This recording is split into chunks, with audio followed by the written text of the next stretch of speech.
Thank you, everybody, for joining us here today at the Wilson Center's Latin America program for a conversation on U.S.-Guatemala relations in the Biden era. Guatemala is an extraordinary country in nearly every way, from its geography and the number of ethnic groups to the challenges it faces. President Biden is familiar with both the opportunities and the problems that touch on U.S. relations with Guatemala, having traveled there during his vice presidency and worked on both aspects. Now that he's president, he has prioritized engagement with Central America with a focus on addressing the root causes that drive mass migration from the region. We're pleased to have with us today three experts who can help us decipher the key elements in our renewed relationship, including our two guests, Ambassador Quiñones and Ambassador Pop, and our moderator, Tracy Wilkinson of the LA Times. So what we're going to do is have the two ambassadors, Ambassador Quiñones and Ambassador Pop, share some thoughts at the beginning of this program, and then Tracy will guide through the conversation, and then we'll take some questions from the audience. So as I said, we are very lucky to have three true experts on the region with us today to decipher some of these challenges. Tracy Wilkinson, our moderator, is a staff writer for the LA Times, and she's covered wars and crises on three continents. She began with United Press International when she covered the Contra War in Nicaragua, and was also the foreign correspondent based in El Salvador. In 1995, she moved to Europe and covered the war in the Balkans, where she won the George Polk Award in 1999. She also covered several stints in Iraq. And in 2008, she became the Mexico bureau chief. And as part of her work in the Americas, she won the 2014 Maria Moores Cabot Award for coverage of the region. Ambassador Alfonso Quiñones, was named as ambassador to the United States by President Giammattei. Prior to that, he had a long experience in Washington at the OAS. He was the OAS Secretary for External Relations, as well as the Director General of the Inter-American Agency for Cooperation and Development of the OAS, among other roles. He joined the OAS in 2001 as a director of the Department of Cooperation Policies.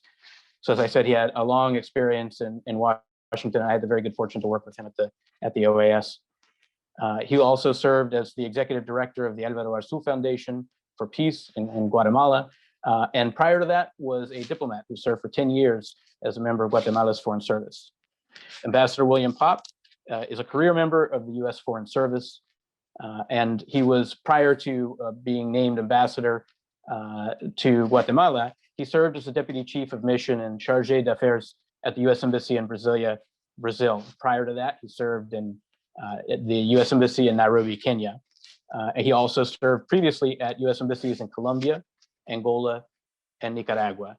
So as I said, we're very lucky to have experienced diplomats to deal with some of the greatest challenges facing our two countries in recent years. With that, Tracy, I'm going to hand this over to you. Thank you again to everyone for joining us for this special event. Thank you. Thank you to the ambassadors for being here. And thank you to Ricardo and the Wilson Center. Are we not going to hear from the ambassadors first, or shall I just jump into questions? Tracy, we're going to hear from the ambassadors first. We're going to have Ambassador Quiñones speak for 10 minutes, and then okay. Ambassador Pop speak for 10 minutes. Then Ambassador Quiñones, you have the floor. Thank you very much, and thank you very much to Ricardo and the Wilson Center for inviting me to talk about this very important topic. I am honored to share the screen with Ambassador Pop. Normally, what one would say to share the podium, but now it's because of COVID, we are sharing screens, and you know, everyone, and I mean everyone, praises him and tells me how lucky Guatemala is Guatemala to have him there. And you know, Bill, I'm starting to believe it. I also wanted to thank Tracy for moderating this event. I don't know if she's in LA or here in DC or what part of the world. If she's in LA, it's double thanks, because she may be waking up so early. Perhaps she already had her coffee this morning. I hope it was Guatemalan coffee, the best in the world. Let me start by saying that we are in a very important juncture in terms of the relationship between the United States and Guatemala. And I say it in very broad terms because it's not just with the government of President Biden. And being the optimistic person that I am, I see this relationship in terms of opportunities more than in terms of challenges and shortcomings, which is the way that some people see our bilateral relationship. You know, the ideal bilateral relationship is one in which the two countries have the same objectives. And in the case of Guatemala and the United States, I would pose to you that such is the case.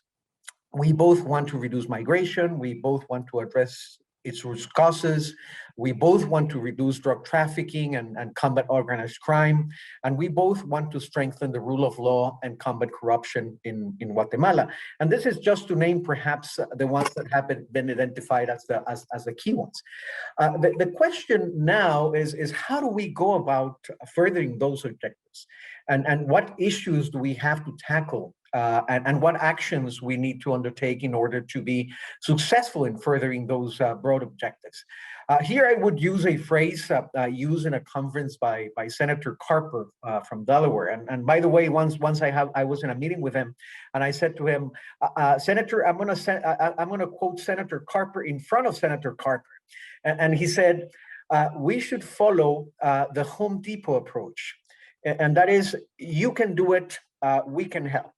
But I said to him, but you know, it works both ways. You can do it and we can help. The objectives and the interests are mutual, and therefore the approach should be one of a partnership. And I'm convinced that that is the approach that President Biden administration would like to promote, and so do we. We believe that the best and most effective way to successfully further our mutual objectives and address the issues and even the shortcomings, because we know that there are some shortcomings, is if we each other see ourselves as partners. This has been further confirmed from the conversations that both I and the Foreign Minister Brolo have had so far with members of this administration. I'm convinced that such partnership approach is the way President Biden administration would like to conduct our very active and sometimes complex bilateral relationship. This is not to say that everything will be a rosy picture. Not at all. I'm sure that at times we may disagree on issues or on the approach to address those issues. But the important thing is that because of the strong relationship that we are developing with the administration, we can have a very healthy and productive discussions. Same thing with the US Congress, because we have to understand that foreign policy in the United States is not just the purview of the administration. So one has to understand that Capitol Hill plays a very important role in US foreign policy making.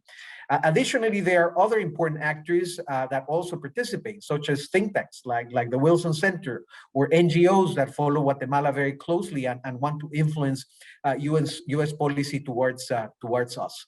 One of my objectives is to talk to everybody that wants to hear me, and even those that do not want to hear me, and try to achieve bipartisan support on the approach towards Guatemala. I am not naive, and I know that in certain issues that will be difficult, like migration. But even in that one, we can agree that the best approach is to work towards addressing the root causes of migration. I am positive that there is a high level of consensus that the sustainable way to address the migration issue is through reducing the push factor. And help us build what President Giammattei has called the prosperity walls. Understanding, obviously, prosperity, not just focusing on job creation, which obviously is very, very important and essential, but also on issues of health, education, security, environment, rule of law, fighting corruption, which are key to achieve prosperity.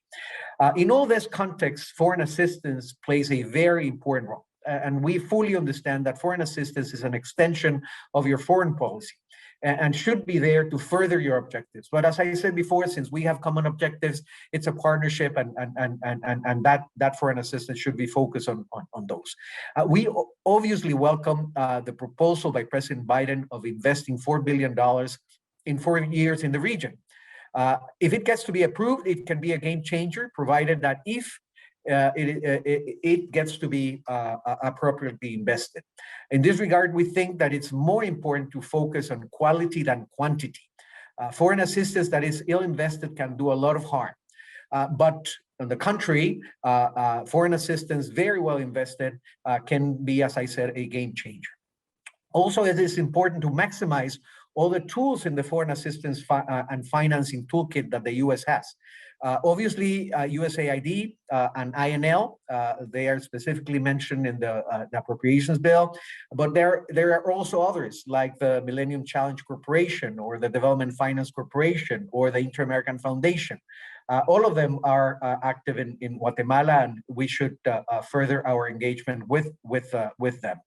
Additionally, it is important to work with multilateral organizations that can perfectly complement the bilateral efforts that are undertaken by the administration.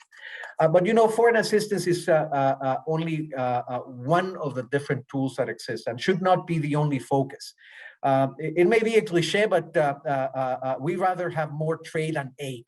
Opening more the U.S. market and allowing us to increase our exports is more sustainable way of approaching the challenge. The question then is how can we work together in creating what I have called and also Bill in his statement in his confirmation hearing also used this phrase, the enabling environment. And that enabling environment that would allow us to thrive, to be better able to take advantage of the disruption of value chains and promote nearshoring, to be more attractive for investment, to be more competitive. There was an interesting news yesterday on President Biden's order to review the weak spots on the U.S. supply chains. The U.S. needs to diversify and have reliable trading partners, and those partners would be much better if they are closer to the territory. The shoring up that the administration is promoting can perfectly be complemented by nearshoring. Working with Guatemala is a win-win. You get a reliable trading partner close to home, and also by doing so, you would help to address the root causes of migration, among other challenges that we have. As a matter of fact, we have a plan. It's called Guatemala no se detiene. Guatemala doesn't stop. And this is a collaboration between the government, the private sector, which we all know that it's very important to address these challenges. It's the one that is best equipped to do it in a sustainable manner. And also, it has the participation of the municipality of Guatemala that has done a great job to address some of the challenges that we have in our country. And this has done very professionally because it was done with the support of a consulting firm, McKinsey, which helped us to identify those potential export niches and also the possibilities of promoting investment in those areas. We know that this enabling environment that I mentioned before needs a number of elements to really becoming enabling.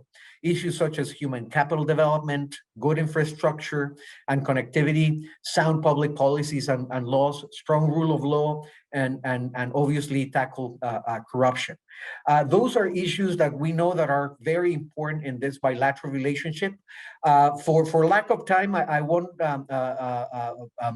refer to them specifically or go more in depth on those issues, but I'm sure that in the moderation or the question and answer period, this would appear. And just in closing, I think, I believe, I'm convinced that we in Guatemala have what it takes. And to paraphrase Senator Carper, but putting names, Guatemala can do it and the U.S. can help, but also the U.S. can do it and Guatemala can help. Thank you very much again for inviting me, and I look forward to continue this conversation. Thank you, Ambassador. Very interesting. I'm sure we'll have a lot to talk about in terms of expectations with the Biden administration. So we'll be getting to that soon. Now the floor goes to Ambassador Pop. Thank you very much for being here, and take it away. Well, good morning, everyone. Thank you very much, Tracy. Thank you for moderating today's discussion.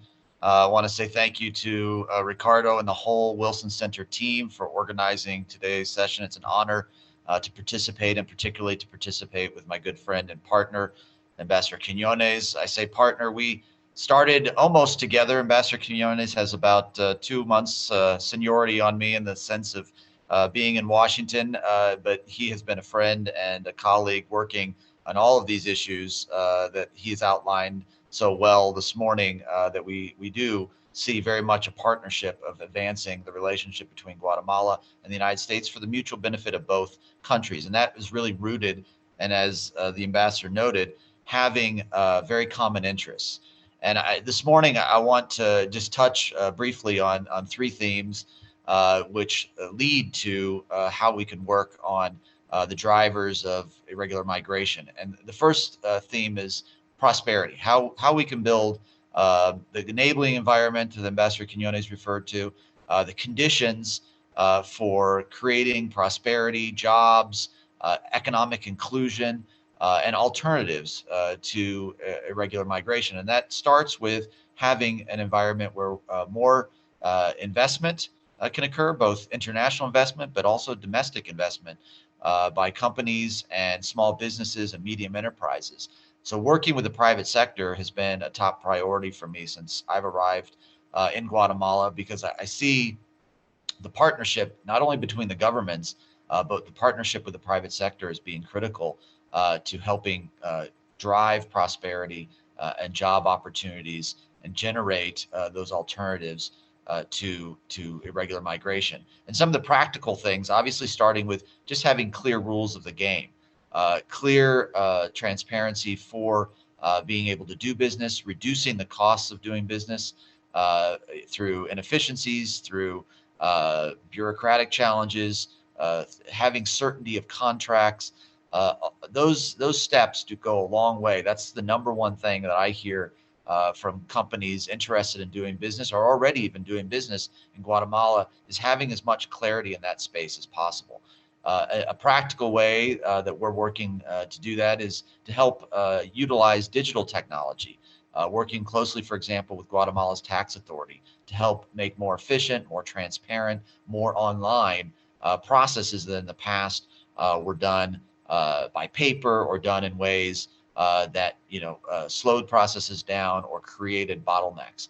And so there's a lot of I think great ideas and a lot of great work that's already underway in that space. Some of it led by the private sector, and of course working together with Guatemalan authorities. The U.S. government is very, very interested in advancing those. Public-private partnerships is another area.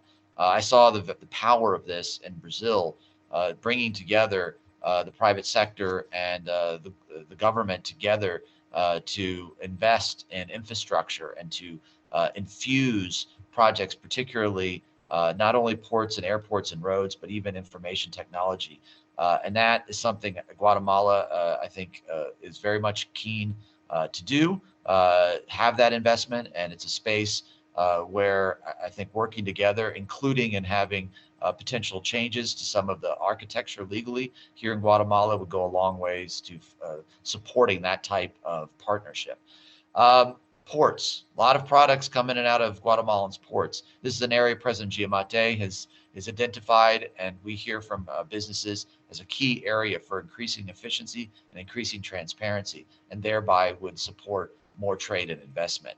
And then finally, empowering small producers. I was just in Huehuetenango department the last few days and seeing agricultural producers at the small and medium enterprise level being empowered to have access to technology, access to financing, and being able to develop products that move them up on the value added scale, and accessing new markets is an incredibly powerful tool for creating jobs and again creating alternatives to migration. The second area is security, and Ambassador Quiñones referred to it briefly, and I think this is very, very important. Both citizen security, working to create an environment in communities where people are not afraid of gangs or organized crime, where they're partnering with the police and with their municipal governments in particular to give alternatives to youth than to a life of crime or being involved in gang activity, but also working against unfortunately, the threat that's posed by transnational criminal organizations and drug trafficking organizations in particular that represent a threat to Guatemala and to the United States as well as the whole region. And this is an area where we continue to work very closely with Guatemalan authorities. It's a priority, obviously, for President Biden and his administration. And we've had success, particularly in the space of maritime trafficking. There is a challenge that continues to grow in aerial amounts of drugs coming, particularly from Venezuela, unfortunately, using Guatemala as a stepping off point to reach the United States homeland.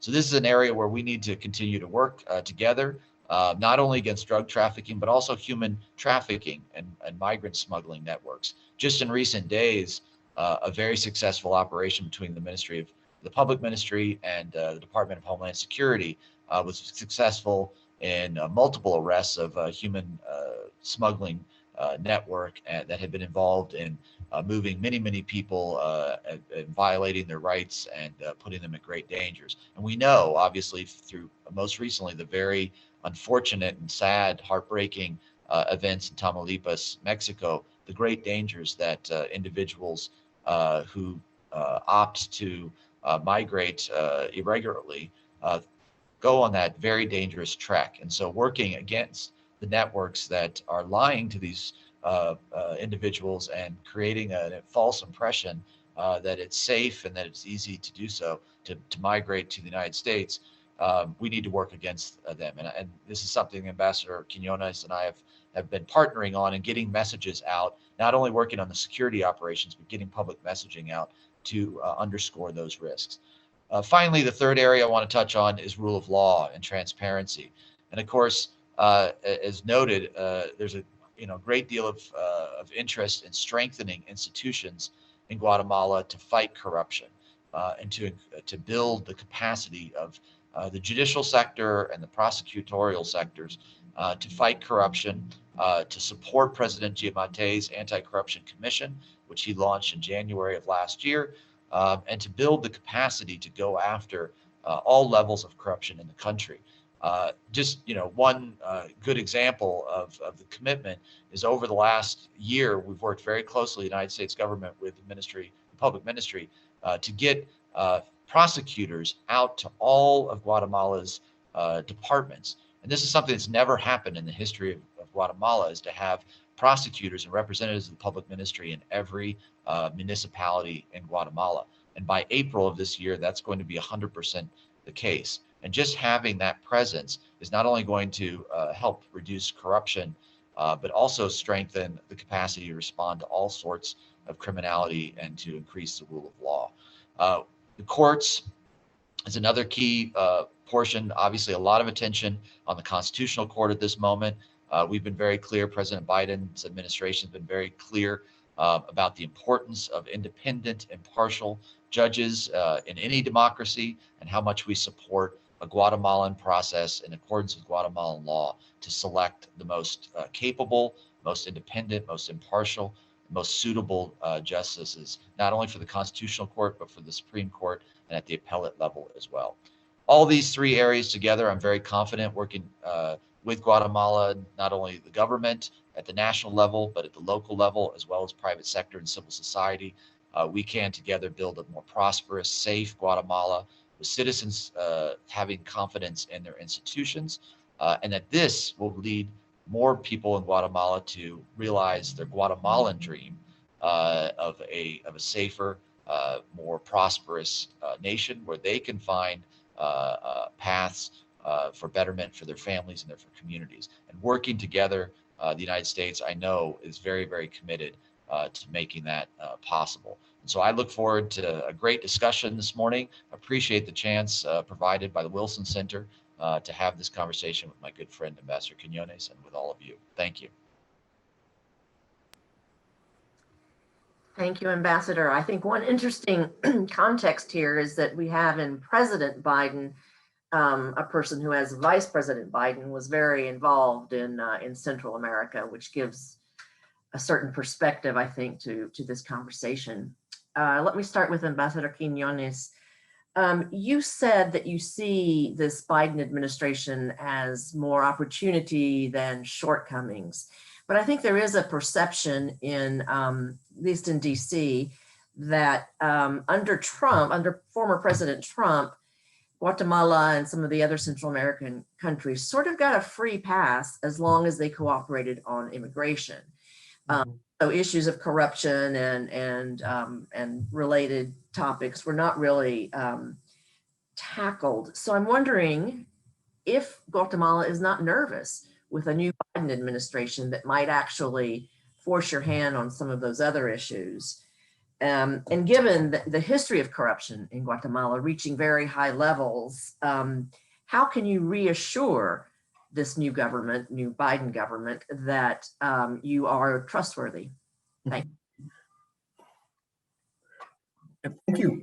Thank you for the question, and thank you to Bill for what he shared with us, which I think is very important to showcase the work that the U.S. is doing in Guatemala.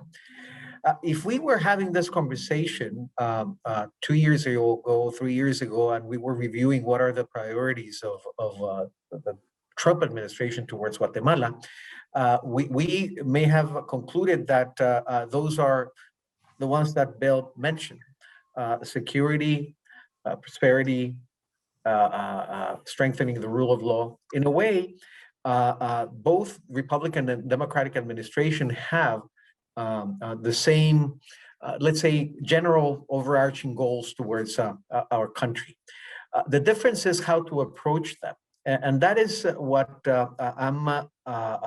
I'm, let's say, more engaged here with both the administration and Capitol Hill, which are also very interested in what happens in Guatemala. You touch upon something that is very important, which is rule of law in our country and fighting corruption. And the other day I was having participating in a conference, and the focus was the fight against corruption. And I said, in order to be effective in that fight, there are a number of things that you have to do. And first, there has to be political will. Second, political will. Third, political will. And then the different other issues. So in this case, we do have that political will, which was materialized with what Bill mentioned, which was the Presidential Commission against Corruption, who presented his report recently. And I looked at it, and it's interesting that there have been 14 cases being presented to the Attorney General's office, to the public ministry, and there were 72 investigations conducted. And right now there are 56 investigations being conducted in 20 institutions. So there is a lot going on in that front, and we're hoping that those investigations showcases results, and if at the end of those investigations there are people that are identified as having committed corruption, they are brought to justice, because it's one of the issues that complicates our possibilities of being more competitive, being able to attract more investment into the country. So dealing with those issues. I don't want to see the bilateral relationship between our two countries in a transactional way. You give me that, I give you that, or I ask you for this, and I can get this from you. I want to see it more, as I said in my opening statement, as a partnership, because we have the same objectives, and therefore we have towards furthering those objectives, but not in a transactional manner. Not because you accept, let's say, an agreement to do something related to migration, you are going to get an increase on foreign assistance. No, that should not be the case. We are doing it because it's the right thing to do. Obviously, there are issues that are of concern to the United States. There are issues that are of concern to Guatemala. And the important thing is that we sit down and we discuss those issues and see how we can further those objectives together in a cooperative manner, finding agreements on how to move forward.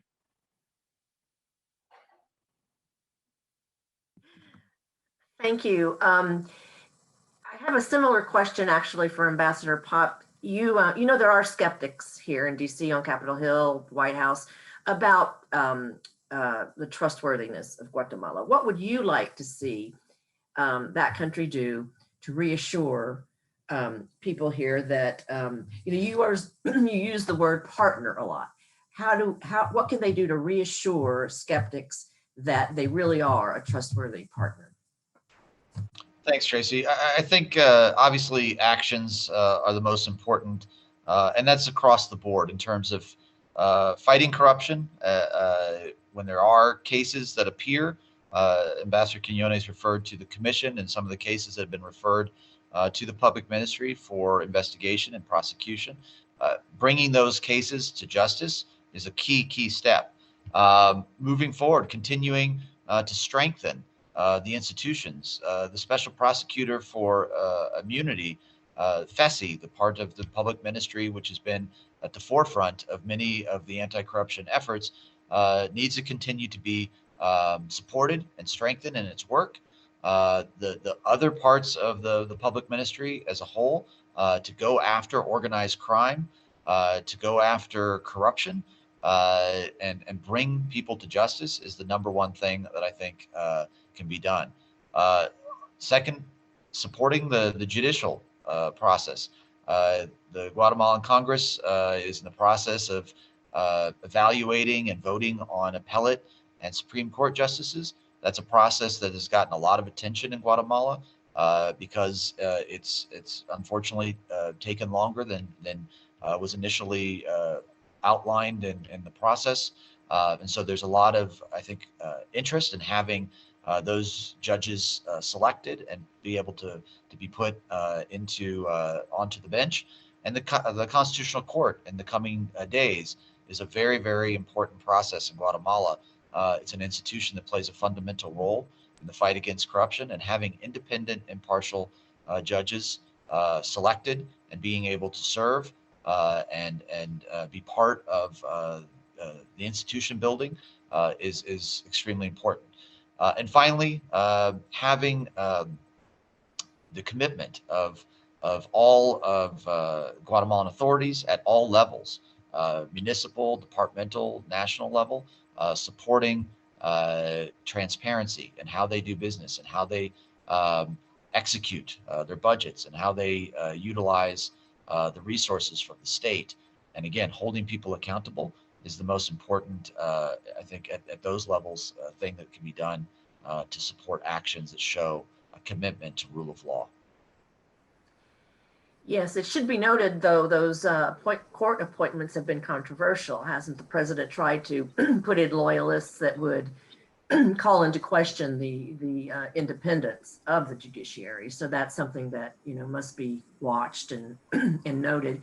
You mentioned the anti-corruption commission and the other cases that Ambassador Quiñones mentioned. Do you think that that is a satisfactory replacement for the CICIG, which was very successful and yet allowed to, well, I should say disbanded essentially by the previous Guatemalan government?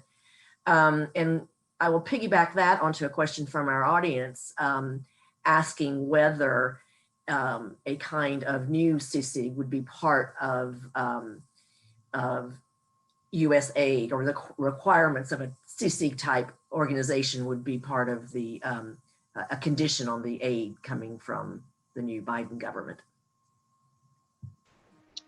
Thanks, Tracy. Well, I'll also welcome Ambassador Quiñones's reactions on some of the items having to do with the commission in particular. But the commission, just to be clear, as originally envisioned and as it's been operating, its role is to identify cases or incidents of potential conflict of interest or corruption, and then report those to the public ministry for further investigation and, where appropriate, prosecution. So the commission, as designed, of course, was not intended per se to be a replacement for something analogous to CICIG. Rather, the public ministry, in its role as we would have in the United States in the Department of Justice, has the role of investigating and prosecuting in a court of law all cases of, in this case, in particular, corruption.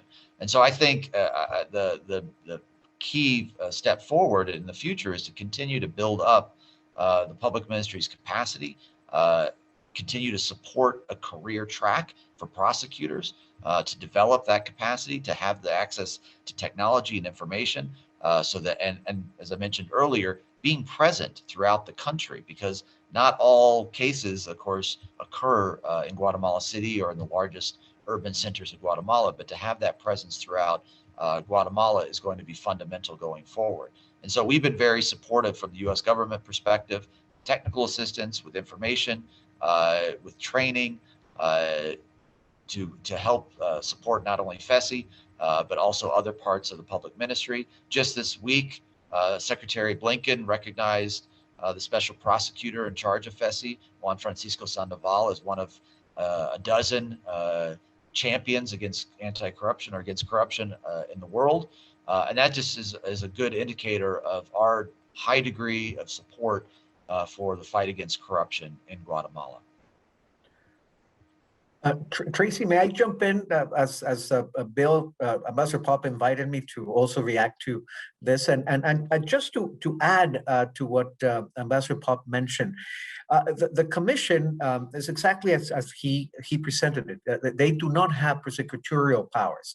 They have to go to the public ministry, and they take the cases and they try the cases.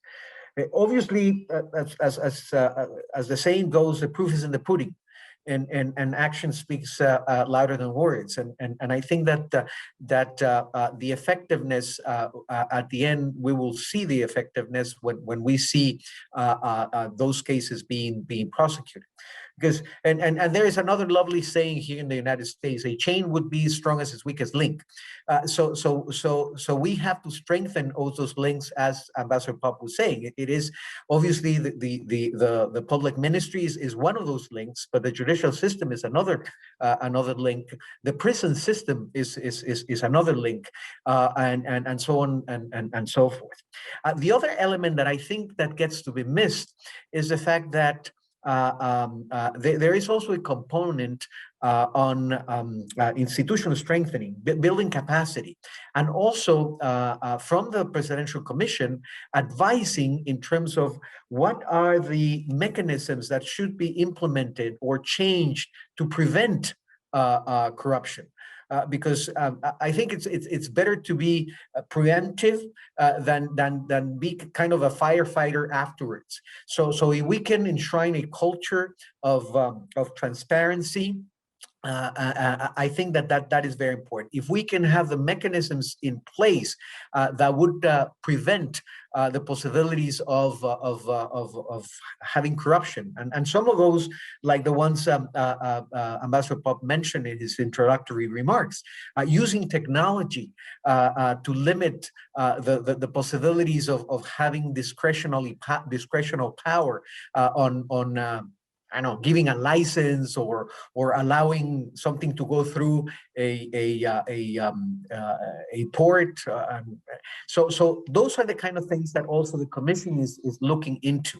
It is not just the part of looking into the executive branch and what is going on in terms of wrongdoing, but also looking into what are the mechanisms, what are the kind of public policies, what are the kind of actions that should be undertaken in order to create this culture and also be better able to prevent corruption and also fight it more forcefully. Very quickly, yes or no, would your government be willing to accept a CICIG type organization or agency again, UN sponsored, say, that maybe not just for Guatemala, but for the region? You know, it's something that it's been proposed. Well, not even proposed. It has been mentioned as a possibility. I think what it's important is that we have the capacities and the capabilities to fight corruption, and there is where we have to work with our institutions, because at the end of the day, in the long term, in a sustainable way of approaching things, Guatemala should be capable of dealing with this with these issues. I think that the best way to achieve the results that we want in a sustainable manner is to strengthen our institutions rather than have other institutions doing it for us. Sounds like a no.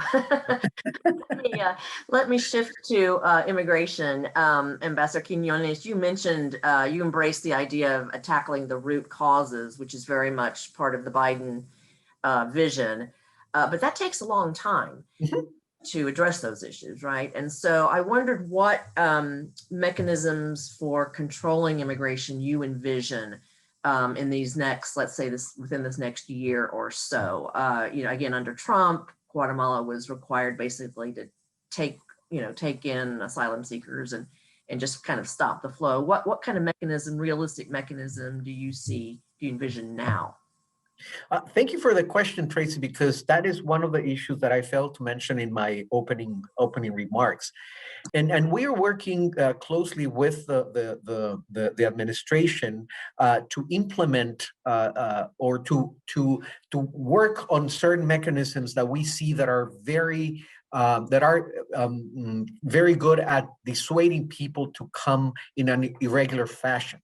To take this dangerous trek that Ambassador Pop mentioned and avoiding situations such as the one that happened in Tamaulipas. And one of those is workers' visas. H-2A and H-2B visas. That allows our fellow Guatemalans to come here and support farmers because there is need for that labor force here. And we have eager people to come here under H-2 visas, both A and B. We are hoping that the B part of the equation gets to be expanded and even have an allocation specifically for our countries, those that are having more issues pertaining to migration. So that's one point. And we're working very hard on that because there is a demand also. The other one is TPS. Temporary protected status. We had requested the administration to agree to provide TPS for the Guatemalans living here in the United States. We see that as well. First of all, we see that we have a very good case because of the structure of the TPS and the requirements that are needed for granting it. We qualify for that. But besides that, there are other elements that are a win-win for both countries, because by having TPS for Guatemalans here in the United States, they will continue sending remittances to Guatemala, and those remittances will increase because they would be able to access better jobs, better paying jobs, and that would translate into more remittances, which are the best direct way to help people, individuals, and families back home. And that would stop the deportation process. So that's the other element we foresee, and that is very important. And the other element is by making a decision on TPS, you set a date. Because one of the narrative that the coyotes are using right now is let's all go because TPS is coming, and if we are not in the United States by now, you are not going to be able to get TPS. But if you say the administration says, TPS would be for those that are here before December the 31st, 2020, or when the hurricanes happened last year. That would give a curved date, and that would bring down the narrative that right now is being promoted in our countries. There is a third element, which is part of my job here, which is to see that the human rights of the Guatemalans living in the United States are respected, and the rights of the migrants are also respected, and that is part of the ongoing conversations and daily conversations with some of the authorities, mainly DHS here in the United States. How the Guatemalans get to be treated, the minors especially are of concern, both to the Biden administration and the Guatemalan administration. And we have also pledged our support to contribute to the process that has already started on reunification of minors that were separated. Those are some of the issues, Tracy, that we are focusing, that we hope that would come to fruition.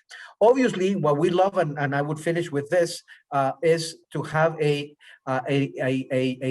integral migration reform here, as the one that was recently introduced. But we know that will also take time. So in the time being, H2A, H2B, TPS, and respect for immigrants is the key to the migration component.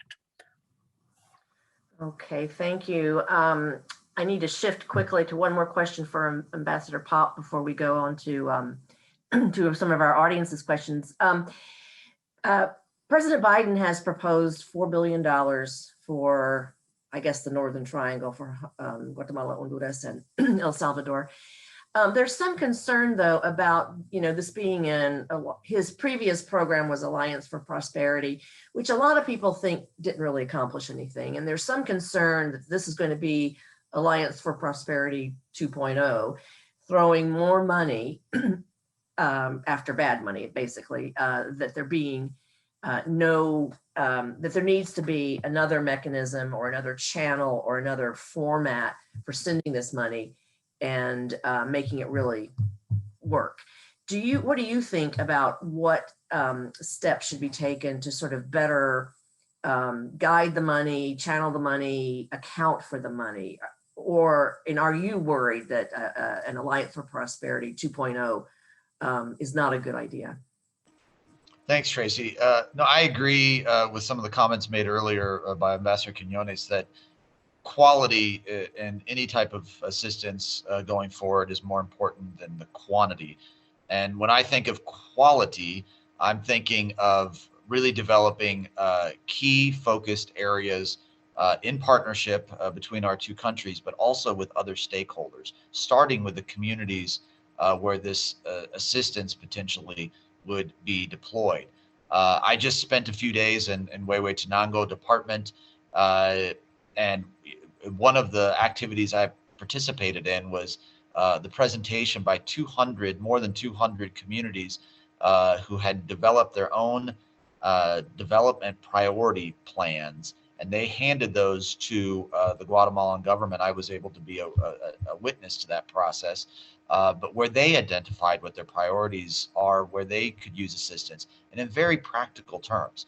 And I think supporting those types of activities, not a lot of money, but starting at the grassroots, having the structure in place with such plans is really a key component to actually having the impact that we want. The second example I would give you is also during this visit, I opened or helped launch a agricultural technology center, which was a public-private partnership where the U.S. government put in about 25% of the resources, and the other 75% came from local businesses and agricultural producers to have a joint technology center, which is raising the productivity and the value added of the producers. And in just its first phase of operation, they've already helped 20,000 farmers, small producers, grow their crops better, get them to market, get access to finance,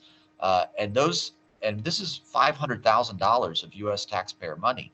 This is not a huge amount of resources, and it's already helping a significant number of small producers reach a whole nother level of productivity and income, which again prevents or provides an alternative to migration. And that's what many of the producers and their families talked to me about, was now that they can grow these crops where they can make a better return, and they can have an opportunity to be able to stay and produce and feed their families, migrating to the United States is no longer an attractive option, particularly when they take into consideration all the risks that are inherent in that. So what I would like to see with any potential or future resources that might be appropriated by the U.S. Congress for Guatemala or the rest of the Northern Triangle countries is to really work from the grassroots up to focus in a surgical way on these types of projects that create jobs. Because ultimately what we know from the data, what we know from the information and interviews talking with people, the number one reason that folks are choosing to migrate irregularly to the United States is because of lack of economic opportunities. So we have to find ways and Guatemala's got an enormous amount of agricultural capacity and potential. So helping small producers break out of subsistence farming and actually bring in returns for their families is a key area. And again, it would not require billions of dollars of assistance. We can have an impact, I think, in a very effective way, working with these communities directly from the grassroots up. True, but to absorb millions of dollars, you generally need a central government. And so I think there's still a question out there about how the United States is sure that government, each government is spending the money correctly, spending it where it should be spent, et cetera. I think that remains an issue. I should turn quickly to some of our audience questions. There are a couple here that are somewhat related.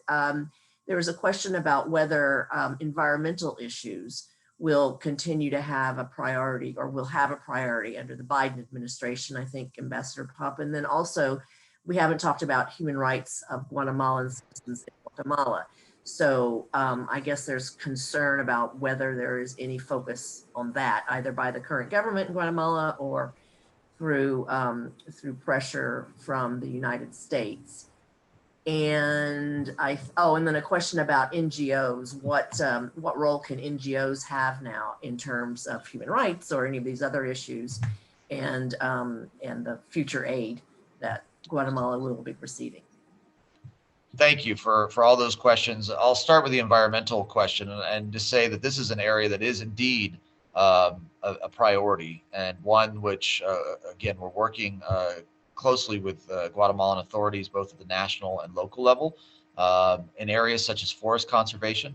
There's been important track record of developing preserved areas, again, working with the communities, particularly in the Petén region of Guatemala, just to give one example, of where communities are working with national authorities and with the help of USAID and other parts of the United States government to preserve large parts of these areas, but also create economically viable and sustainable activities, very limited or targeted forestry activities, ecotourism, value-added agricultural activities, etc. So that's one example of where, again, you're preserving biodiversity, you're providing alternatives. In some cases, these communities, unfortunately, are subjected to drug trafficking organizations and criminal enterprises that are using those remote areas of the country to traffic narcotics and engage in the communities and their enterprises. This provides an opportunity to have an alternative from that, but also obviously helps protect the culture and biodiversity of those regions. So this is one example. We also want to continue to work on broader environmental activities that help strengthen the capacity of local institutions and local communities to protect the environment. Human rights, likewise, and working with civil society, I'll combine my response to say simply, we work with a whole range of partners here across Guatemalan civil society at the embassy. They have a very important voice in supporting justice and supporting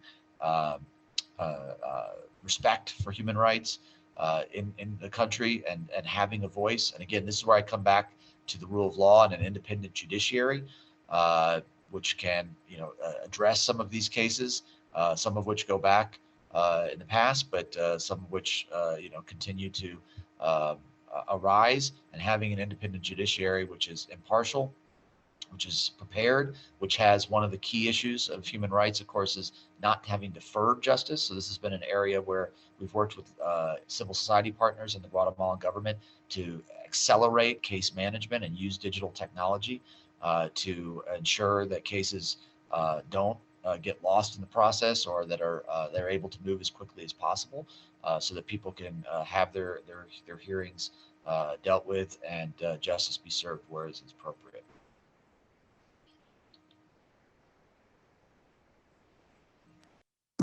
Caught me. Ambassador Quinones, maybe you would comment on that and also talk a little bit about how confident the United States can be that Guatemala will be spending whatever money it gets in an appropriate fashion. And I know we're getting sort of into our last 5 minutes, so please. I think that the important thing is stress what I said, and Bill also stressed, which is quality over quantity. And also we have to understand how foreign assistance is implemented by the U.S. government, and who gets to implement that. And there are many actors in that process, and they are very thorough before agreeing to provide resources. The important thing is the focus of those resources, where it would go, and that should go to where it's the impact it's larger to address this challenges that we face and to further those objectives. One element that I think it's important and sometimes gets to be overlooked is local governments, which is I know that there is work on that, but that is something that I think it's important to strengthen and to work in different parts of the country. Some people before taking the trek to Los Angeles or Houston or Chicago, they move from Huehuetenango to Quetzaltenango to Shela or Guatemala City. And I think it's important to also look at that component. The other element, which Ambassador Pop mentioned, which I think it's important to stress, is job creation. At the end of the day, since most of the migrants take this trek because of lack of opportunities, foster the possibilities of creating jobs is key. One of my favorite quotes from Ronald Reagan is, "The best social policy is jobs." And I think that can be applied everywhere. And I think that there, also working hand in hand with the private sector, letting the private sector work and grow, and by doing so, they will be able to create the jobs that are needed. So some of that support, some of that foreign assistance, we see it as helping create that enabling environment that I mentioned before. So we can thrive. We can thrive as a country. We're ready to do it. We have plans. We did not come at all compared to other countries. Our economy that bad after COVID.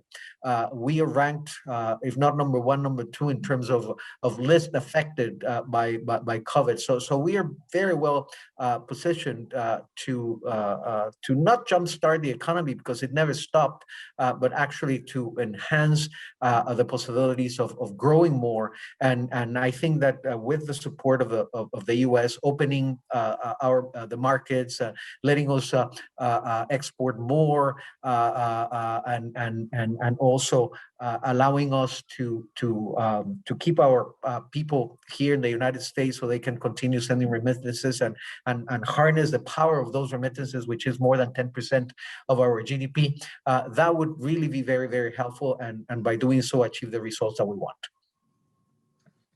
Thank you. Just to mention, as I'm sure you know, there's a group of Democratic senators that is calling for aid to Honduras be suspended until there's better accountability and improvement in human rights and other issues. And it wouldn't surprise me if something similar weren't done with Guatemala at some point. So it remains an interesting question.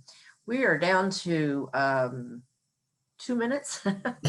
If I don't know if you'd want to make a final comment. There are a few questions still about business partnerships and education, but I have a feeling that's for another conversation. But perhaps the ambassadors have a final word. Quinones, Mr. Quinones first. Well, thank you, Tracy. Just stress what I said at the beginning.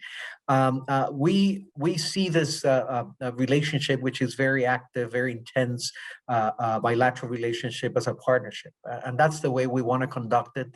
A lot of dialogue, interaction, both with the administration, with Capitol Hill, with think tanks, with all the ones that want to influence foreign policy towards our country, and both in any part of the spectrum. We really want to talk to all. We want to get their ideas.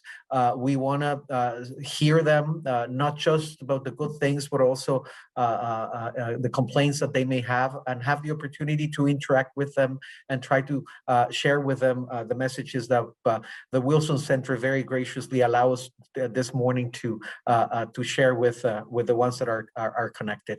And my final word is of thanks to the Wilson Center, and also to Ambassador Pop and you, Tracy, for this event. Has been very gratifying, and I hope that we can continue having more events like this. So Ricardo, thank you very much for this opportunity. Great. Thank you, Tracy, and thank you, Ricardo, and the whole Wilson team for organizing this. And obviously, I want to echo Ambassador Quiñones's words, and that this really is a partnership. This is an area of mutual interest for both of our countries. As I say frequently, what's good for Guatemala is good for the United States in terms of security and prosperity, transparency. And so we want to continue to work together on all of these issues that we've described today. And I hope it's been evident that how broad of engagement we have, and how much activity we have underway. There are, of course, challenges. There are, of course, areas of increased where we need to continue to redouble our efforts. I think, again, having a strong basis of rule of law and clarity and clear rules of the game is going to be, in many ways, the single most important thing that can be done to lay a foundation for a prosperous and safe and secure Guatemala in the future. And by doing so, have more Guatemalans stay in Guatemala and contribute and invest all of their potential into their country, and benefit their families and their communities. And I think that's really the end state we would like to see, is a more prosperous, safe Guatemala, free and transparent, where folks feel that they are able to have a great life here. And so we are going to continue working in partnership with the Guatemalan government and with Guatemalan society to advance those mutual goals. So thank you today for the opportunity to share some of that, those visions and thoughts, and appreciate the opportunity in the future to continue this discussion. Thank you. Great. Thanks to all of you. It was an honor to be included. And I think that's it for today. A fascinating conversation. Thank you.